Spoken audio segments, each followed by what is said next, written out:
Welcome to a present from the past. The show for all your paranormal needs. Hello and welcome back to another edition of A Present from the Past.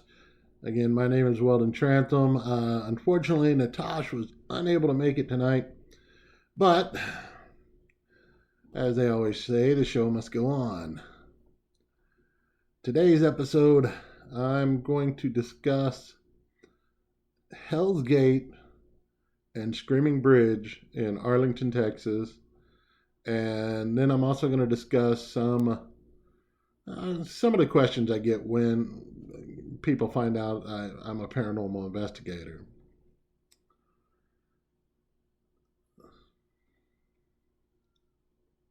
So there's a park in Arlington called Legacy Park, and there's several bike trails throughout it. And one of the bike trails that leads toward the back, there's actually a fence post that's off to the side. A lot of people have said when they get near this fence post, they have, feelings of dread, or that they've seen things out there, have heard things.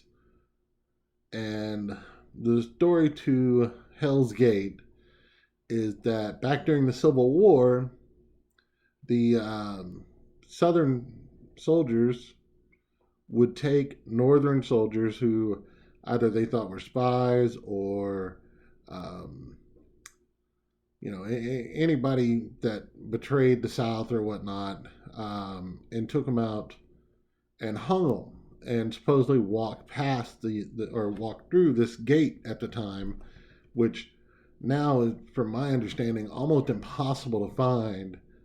There's several claims that, oh, this is it, this is that, but when you actually look, all it looks like is um, a, maybe a post, maybe a worn down tree stump. I mean, it's kind of hard to tell what it used to be, but there's a lot of claims that this was Hell's Gate. And like I said, it was a lot of people claim, or a lot of people, some people claim that they've heard noises out there or seen apparitions, or just had overwhelming feelings of dread in that area. Now, I don't know if there is too much truth to it. I think it's more legend than actual truth. Um, but that's kind of how it goes with a lot of paranormal or ghost stories or legendary ghost stories. You start looking into the the goat man at Lake Worth, and you find out years later that it was some college kid doing a host, that he had made his own mask and gone out there just to scare people. But not too far down the road, or down the path from Hell's Gate, is a bridge that's closed off to the public that is referred to as the Screaming Bridge.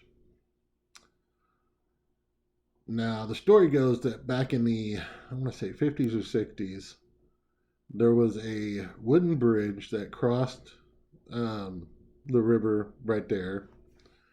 Actually, about a mile upriver from where the current bridge is. And either high schoolers were coming back from celebrating a football game or something of that nature, and went off the edge of the bridge and drowned or crashed into the river below and drowned. Now, the legends with Screaming Bridge is that you can, when you walk across it at certain times of night, you can hear, screams or howls. If you look over into the water, you can see tombstones glowing underneath the water. Now, that's all interesting and everything. To me, It's the makeup for a great story. But the bridge that everybody comes to know as Screaming Bridge was reconstructed about several years later, and is a concrete bridge that's a couple of miles downriver from where the original wooden bridge was. Now, I've not actually been out to Screaming Bridge, but I've seen pictures of it. I've seen people go out onto the bridge, and I don't know. As an investigator, I'd have to rule out some things like the people claim they hear screaming, but if you go out onto the bridge, there's several holes that are about anywhere from 3 to 4 inches wide, maybe even a little bit bigger, that go all the way through the bridge. Now, anybody that knows, how wind is with wind chimes and stuff, if you have something that blows across that hole just right, you can get either a whistling or a screaming sound depending on how big the hole is, and all that comes into play. But I think that kind of rules out the whole screaming. You know, all you need is a good wind in order to create some sort of whistling or moaning sound just through those holes alone.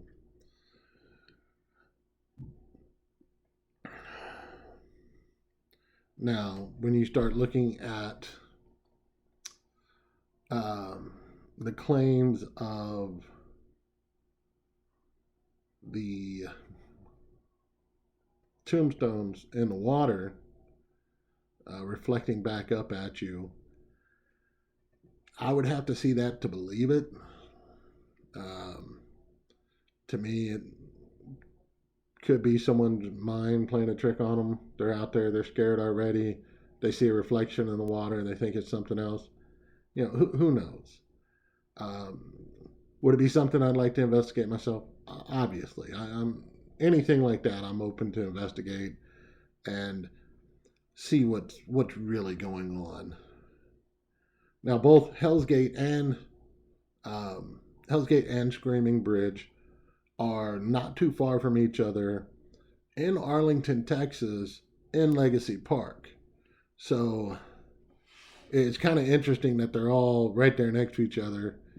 And even, Arlington is such an interesting place because you have those, Screaming Bridge, Hell's Gate, and then you have the Cemetery of Lost Children, which is not too far from that also, which that's a whole nother interesting story.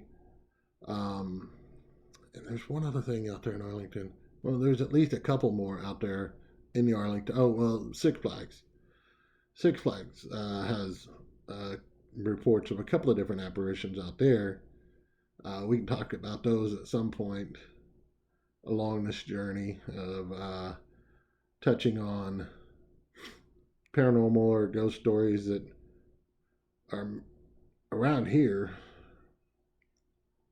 It's kind of interesting. I live here in the DFW area, and there's so many stories just tied to this area that I want to go out and investigate all of them. We have stories such as the Lady of White Rock Lake over in Dallas. You have, the few that I just mentioned in Arlington. You have Baker's Hotel over in Mineral Wells, which is just a little bit west of Fort Worth. And then you have Catfish Plantation, which has its own story behind it. Then you go into the Fort Worth stockyards, and you have several more stories out there in the stockyards, which are just wonderful stories. And you talk to some of the people that have lived through those stories, and some of that stuff is very, very scary. Oh yeah, we also have Old Alton Bridge, also known as the Goat Man's Bridge. That one's up there between Denton and Louisville. There's just so many different legends and stories out here in the DFW area. And eventually I'm going to be going over as many of them as I can find.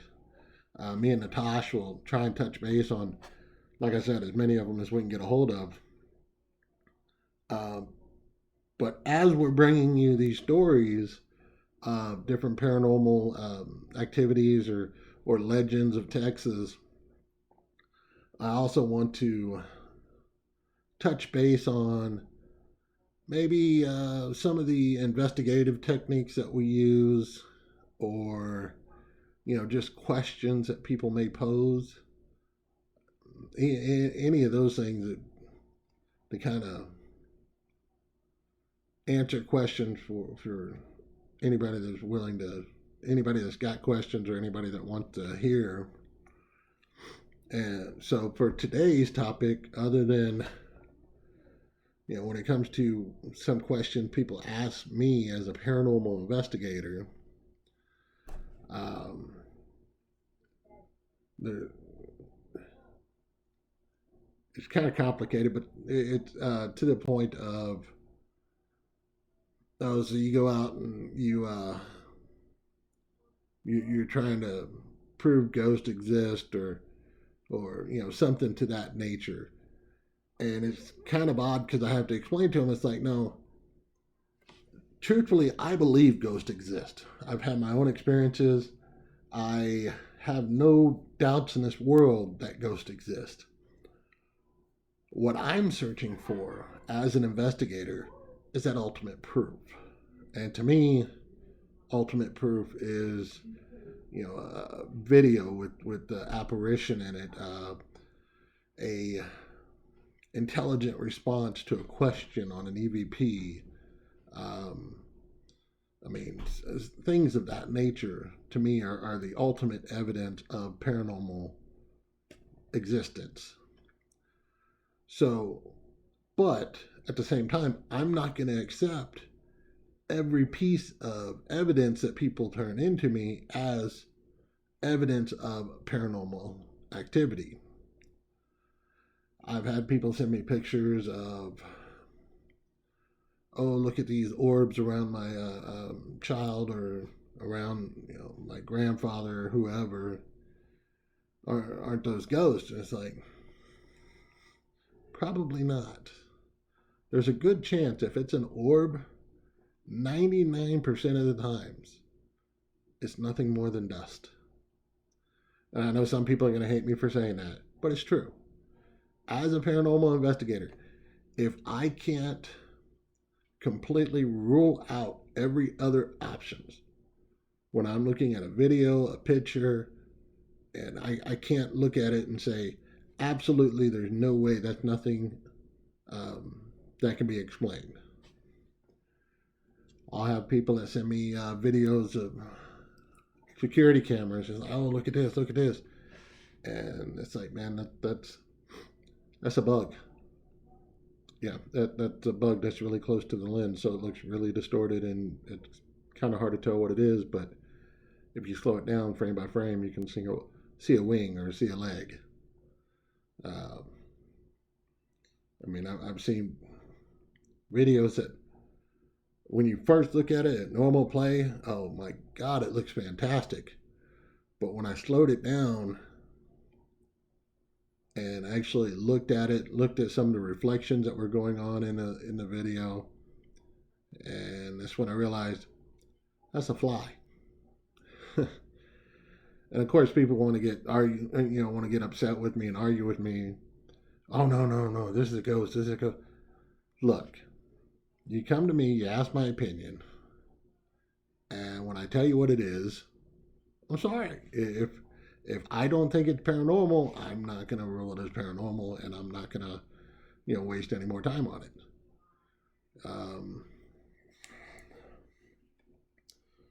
It's crazy.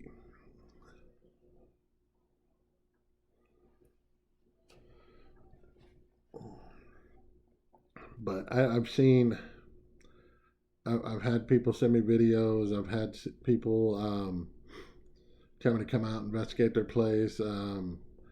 Here's another common question I get, and this is a touching subject to answer, because one of my friends recently came to me and asked this question. This friend had a very, very close family member passed away, and they were asking if, can spirits make this noise or do that, or make certain sounds. And I was like, of course they can. And this person said to me, oh, well, I think this was so and so, my relative that just passed away. And I'm not there to say whatever you heard was paranormal or wasn't, because I wasn't there. I didn't experience it. There's nothing for me evidence-wise to look over and say whether it was or not. However, if it brings you comfort to think that that was your family member or friend, and that was their way of saying goodbye, or saying, hey, I'm still here, take it for what it's worth. Sometimes it'll help you. And, it may not, excuse me, it may not be anything. It may just be a coincidence of, a certain sound happened, and that happened to be like, okay, say you have a butterfly that lands on your hand, and it happened to be the same, type of butterfly that your friend had tattooed on their arm. Could it be something significant? It very well may be. Can I prove it beyond reasonable doubt that it is? No. All I can say is it's, again, if you think it's something that's paranormal and it's comforting to you, take it as paranormal and, let it be what it is. Now, I'm not going to run around and tell everybody, hey, I commune with the dead, or, I still talk to my long lost cousin. I wouldn't go that far, but if it brings you comfort in thinking that that's their way of saying goodbye, take it.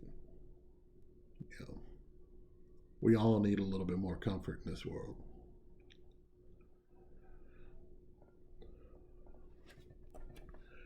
Well, I think that's it for today's show. I'd like to take it a little bit longer, but it's one of the reasons I like having a co-host, because we can kind of bounce things off each other and keep the conversation going a little bit longer.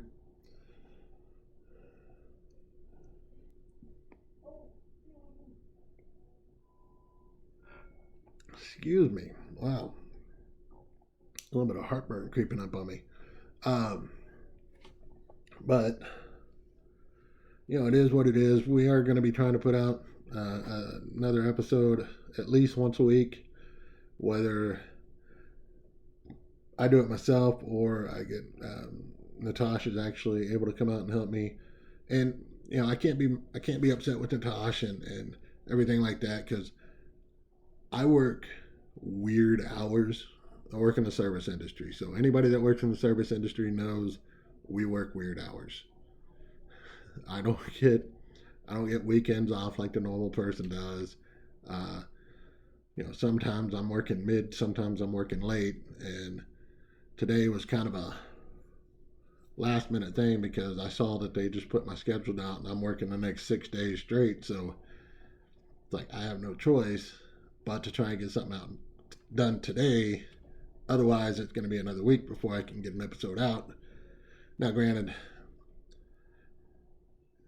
if I would have waited a week, probably would have had a little bit longer of an episode, maybe a little bit stronger topic lines. But at least I'm getting one out a week, and we can save her for next time when Natasha's actually with me, and we can do a little bit stronger topics, and hopefully, get some better stories out there. And I always love having Natasha's ideas come through, and I value her opinion and her input so much. So once again, thank y'all for joining A Presence from the Past. Be sure to hit the subscribe button down below. Leave us a like, leave us a comment. If you want to hear more stories or ghost stories, or you have your own ghost story you'd like to share with us, please leave a comment down below. Visit our web, or can't even talk right now. Visit our website, A Presence from the Past. Again, I'm still trying to get that extra S out of there, but for now it's presencesfromthepast.com. We do have a Facebook page, Presence from the Past. Check out all those. And until next time, y'all have a good one.